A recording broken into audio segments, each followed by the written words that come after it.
ఐశ్వర్యమునకు ఆవిడ కారణం. శర్వ, అప్పుడు ఆయన ఐశ్వర్యకారకుడు. ఆమె సమస్త ఐశ్వర్యాన్ని ఇస్తున్నాడు. అప్పుడు ఆయన కదిలాడు కదిలాడు కదిలాడు కదిలాడు పడిపోయాడు. ఇప్పుడు ఎక్కడికే కలిసిపోవాలి? ఇందులోనే కలిసిపోవాలి. ఇప్పుడు ఆయన సృష్టి స్థితి లయ మూడు చేస్తున్నాడా చేయట్లేదా? ప్రభుత్వం నడుస్తుండడం అంటే అది. మళ్ళీ సృష్టి స్థితి లయ చేసేటప్పుడు ఏదో ఆయన చిత్తం వచ్చినట్టు 300 తొండలు చేయి, ఓ 400 బల్లులు చేయి, ఓ 500 పందులు చేయి అంటున్నాడా? ఏ పుర్రె పంది అవ్వాలో పంది పుర్రె కుక్క అవ్వాలో కుక్క పుర్రె ఆవవ్వాలో ఆవు పుర్రె బ్రాహ్మణుడు అవ్వాలో బ్రాహ్మణుడి పుర్రె మళ్ళీ కిందకి వెళ్ళిపోవాలో లేకపోతే ఈశ్వరుల్లో కలవాలో దేవత అవ్వాలో చేసిన పాపపుణ్యములను బట్టి విచారణ చేసి గమనించి జీవుడి యొక్క పాపపుణ్యములను లెక్కలు వ్రాసి నిర్ణయం చేస్తున్నాడా? ఎన్ని లెక్కలు, ఎన్ని కోట్ల జీవులు ఇవి ఎన్ని రాస్తున్నాడో, ఎప్పుడు రాస్తున్నాడో, ఎక్కడ రాస్తున్నాడో నీకు నాకు తెలియదు. రాస్తున్నాడు అంతే. ఇన్ని నిర్వహించగలిగిన సమర్థత ఉన్నవాడు సర్వజ్ఞుడై ఉన్నాడు. సర్వజ్ఞ. ఆయనకి తెలియనిదంటూ ఏం లేదు. ఆయన ఈశాన సర్వభూతానాం ఈశ్వర సర్వభూతానాం. అందుకే మన వాళ్ళు మూడవ కంటికి తెలియకుండా చెయ్యండి అనాలి.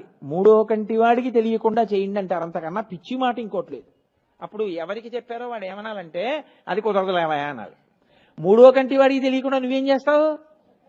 మూడవ కంటి వాడు నీలో అంతర్యామి. నువ్వు వాడికి తెలియకుండా ఎలా చేయగలవు?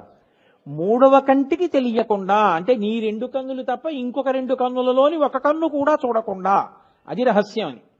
మూడో కంటి వానికి తెలియకుండా చేయండి అంటుంటారు. త్రయంబక, 3 కన్నులు ఉన్నవాడు, వాడికి తెలియకుండా ఏమీ అవ్వదు. సూర్యచంద్ర అగ్నిహోత్రాలు, రాత్రి అయితే చంద్రుడిగా చూస్తాడు, పగలైతే సూర్యుడిగా చూస్తాడు, నీ ఒంట్లో వేడిగా చూస్తాడు. ఇంకా నువ్వు ఆయనకి తెలియకుండా చేసేదే ఉంది. అందుకే భక్తి అన్న మాటకు అర్థం ఏమిటో తెలుసా అండి? ఈశ్వర నీ సమక్షంలోనే నిన్న తప్పు చేశాను అని అనగలగడమే భక్తి. తప్పులన్నీ చేసేసి సమర్థించుకోవడం భక్తి కాదు. తప్పు చేసి తప్పు ఒప్పుకోవడం భక్తి.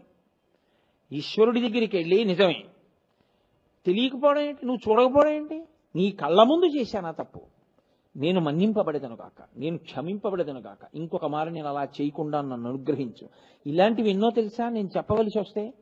నీ పూజకి 108 నామాలే చెప్తున్నాను, 1000 నామాలు చెప్తున్నాను. అసలు నేను నిజంగా ఒక్క 24 గంటల్లో చేసిన తప్పులు చెప్పవలసి వస్తే ఓ రోజు మళ్ళీ దానికే సరిపోతుంది. అందుకని అజ్ఞానినామయా దోషాన్ అశేషాన్ విహితాన్ హరే క్షమస్వత్వం క్షమస్వత్వం శేషశైల శిఖామణి. నిజాయితీగా ఇది చెప్పినవాడు ఎవడో వాడు భక్తుడు. నోటితో పాడినవాడు, నోటితో చెప్పినవాడు భక్తుడు ఎందుకు అవుతాడు? తత్వం తెలుసుకు చెప్పినవాడు భక్తుడు అవుతాడు. కాబట్టి ఆయన ప్రభుత్వాన్ని నడిపిస్తుంటాడు. ఈ ప్రభుత్వాన్ని నడిపించడంలో ఆయన గమ్మత్తు ఎక్కడుంటుందో తెలుసా అండి? ఈ భూమికి మోయగలిగిన శక్తిగా ఆయన ఆవహించి ఉంటాడు. ఏది మోస్తోందండి సమస్తాన్ని? భూమే మోస్తోంది. ప్రతి దానికి ఒక పరిమితి ఉంటుంది. ఇంతకన్నా మొయ్యలేదు. క్యారీయింగ్ కెపాసిటీ అంటాం. ఓ lift carrying capacity, car carrying capacity. భూమికి మీరు నేను ఏమీ చెప్పలేం దాని క్యారీయింగ్ కెపాసిటీ. కానీ భూమి అంటుంది నేను మొయ్యలేకపోతున్నాను అంటుంది. అప్పుడు ఈశ్వరుడు అంటాడు ఏమి ఎందుకు మొయ్యలేకపోతున్నావు అంటాడు. పాపభారము పెరిగిపోయింది అంటుంది ఆవిడ. ఆవిడ ఏది మొయ్యలేదో తెలుసా అండి? అంటే ఈశ్వర శక్తి దేన్ని ఒప్పుకుంటుందంటే ఈశ్వరుడు చెప్పినట్టు ప్రవర్తించి బతుకుతున్న వాళ్ళు ఎన్ని కోట్ల మంది ఉన్నా ఈశ్వరుడికి బరువు కాదు. బరువు ఎప్పుడు అంటే ఆయన చెప్పిన మాట కాదని బతికి నా అంతవాణ్ణి నేనని విర్రవీగినప్పుడు అది ఆయనకి బరువు. మీరు చూడండి ఇంట్లో కూడా ఏమంటాం, కడుపున పుట్టినవాడే బరువు అయిపోయాడండి. ఎందుకు బరువు అయిపోయాడు వాడు?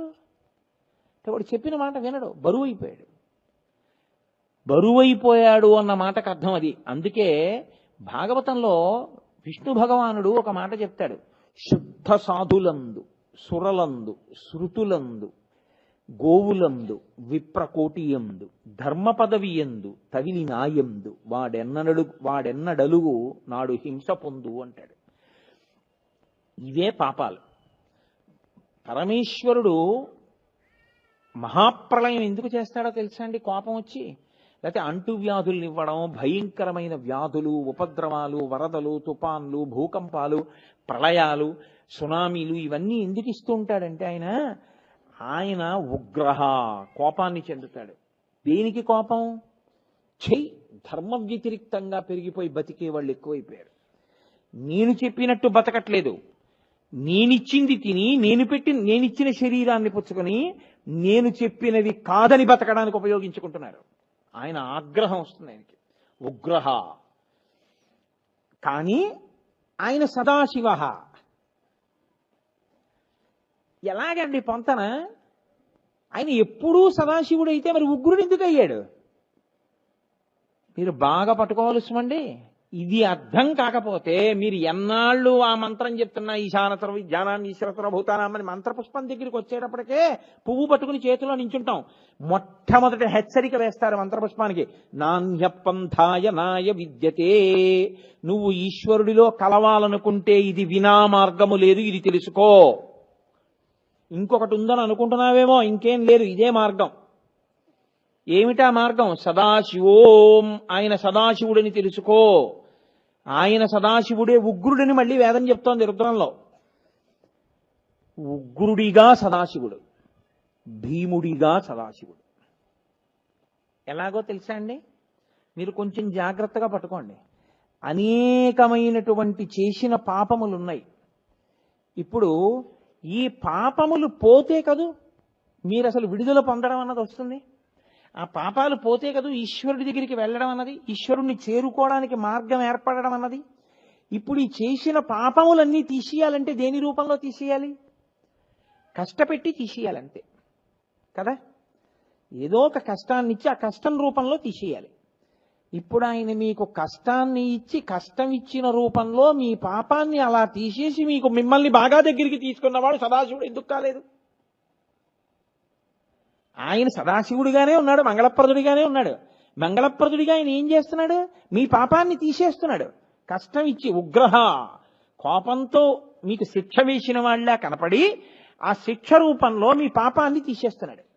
ఇప్పుడు ఆ పాపం పోతే, అందుకే పెద్దలు కష్టం వస్తే సంతోషిస్తారు. అమ్మయ్య, కుంతీదేవి అయితే భారతంలో ఉంది, కృష్ణ నాకెప్పుడూ కష్టాలే, దానివల్ల 2 ఫలితాలు వస్తాయి. కృష్ణుడు నవ్వి అన్నాడు, ఏమొస్తాయన్నాడు. ఒకటి, ఎప్పుడూ నీ నామము స్మరిస్తాను. సుఖాలే ఉన్నాయనుకో, నీవెవడకు కావాలి? అక్కర్లేదు, నా అంతవాణ్ణి నేనని తిరుగుతాడు.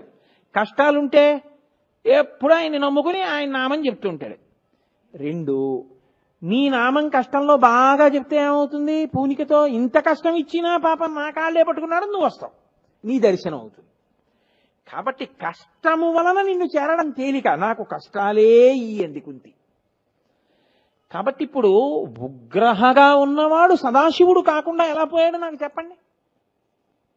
మిమ్మల్ని అనుగ్రహిస్తున్నాడండి కదూ. మీ పాపం అక్కడతో పోయింది కదా, మీ తప్పు అక్కడతో పోయింది కదా. కన్న తండ్రి కడుపులో పెట్టుకున్నట్టు పెట్టుకుంటాడు తెలుసా అండి. మీ అబ్బాయి చిన్నతనంలో చాలా పెద్ద తప్పు ఒకటి చేశాడు. అతను చెయ్యరాని తప్పే చేశాడు. ఏదో పిల్లాడు కదా, తెలుసున్న వాళ్ళ పిల్లాడు కదా అని చెప్పి నాన్నగారు ఏదో ఆ బ్యాంకుకి వెళ్ళారు. నాన్నగారు వెళ్ళారు, అందరూ తెలుసున్న వాళ్ళు కనపడి ఏమన్నా వచ్చారా అని మాట్లాడుతున్నారు. ఈ పిల్లాడిని ఎవరో, బాబు నువ్వు బలానా వాళ్ళ అబ్బాయివా అన్నారు. వీడు అలా బ్యాంకు లోపలికి వెళ్ళి మాట్లాడుతూ ఎవరో పాపం ఆ క్యాషియర్లు వాళ్ళు బలానా వాళ్ళ అబ్బాయి కదా అని ముద్దు చేసి పలకరించారు. వీడు వెళ్ళి అక్కడ ఉన్నటువంటి డబ్బుల్లో ఓ 400-500 రూపాయల కాగితాలు మడత పెట్టేసి జేబులో పెట్టేసుకున్నాడు. ఆ తండ్రి గారు బయట నించున్నాడు. ఈ పిల్లాడు నిశ్శబ్దంగా బయటకు వచ్చేసాడు. మాట్లాడుకుంటున్నారు. ఒక అరగంట అయింది. నాన్నగారు వెళ్ళిపోదాం అంటున్నాడు వీడు. ఆ కౌంటర్లో ఉన్న ఆయన 400-500 కాగితాలు పోయాయి. పిల్లాడు వచ్చి వెళ్ళాడు, కానీ ఆయన కొడుకు మనం ఏమైనా అంటే బాగుంటుందా అని మెల్లిగా ఇంకోళ్ళకి చెప్పి, అయ్యా మీరేమనుకోకండి అని ఆ పిల్లాడిని, బాబు నీకు ఇలా చాక్లెట్లు కొంటాను రా, వచ్చేస్తాను రా అని ఇలా తీసుకెళ్ళి జేబులు వెతికితే వాడి జేబులో 400-500 కాగితాలు దొరికాయి. కొంచెం చనువున్నాయని వచ్చి, ఏమండో వీడు మీ పరువు నిలబెట్టేవాళ్ళ లేడు, ఇలా బ్యాంకులోకి వెళ్ళి 500 కాగితాలు 4 తీసేశాడు. ఇదే ఇంకొకళ్ళు అయితే ఎంత దారుణంగా ఉంటుంది పరిస్థితి. పోలీస్ కంప్లైంట్ ఇస్తే వీడిని సెల్కి పంపించాలి. మీ అబ్బాయి చిన్నవాడు, ఏదో తెలిసి తెలియక చేశాడని వదిలిపెట్టేస్తున్నాం, కానీ కొంచెం బుద్ధి చెప్పండి సుమా అన్నారు. ఆ తండ్రికి ఎంత తల తీసినట్టుంటుంది. ఆ తండ్రి ఇంటికి వెళ్ళి పిల్లాన్ని చావగొడతాడు. చాలా పరాకుగా ఉంటాడు. ఆ పిల్లవాడు చాలా బుద్ధిమంతుడు, యోగ్యుడు అయిపోయాడు. ఆ పిల్లవాడికే తండ్రి డబ్బు ఇచ్చి, ఒరే ఈ డబ్బు పట్టుకెళ్ళి బ్యాంకులో కట్టేసి రారా అంటాడు. వాడు వెళ్ళి బ్యాంకులో డబ్బు కట్టేసి వచ్చేస్తున్నాడు. ఇప్పుడు ఆ పిల్లవాడు చాలా నిజాయితీపరుడుగా, చాలా మంచివాడిగా తయారయ్యాడు. తండ్రి ఈ విషయాన్ని పెళ్లి చూపుల్లో చెప్తాడా ఆడపిల్లి వారికి? మా అబ్బాయి అండి చిన్నతనంలో బ్యాంకులో 504 తీశాడని చెప్తాడా? చెప్పడు, ఎప్పుడూ చెప్పడు. గతంగత అయిపోయింది, వాడు ఇప్పుడు చాలా బాగుపడ్డా లేదా అంతే.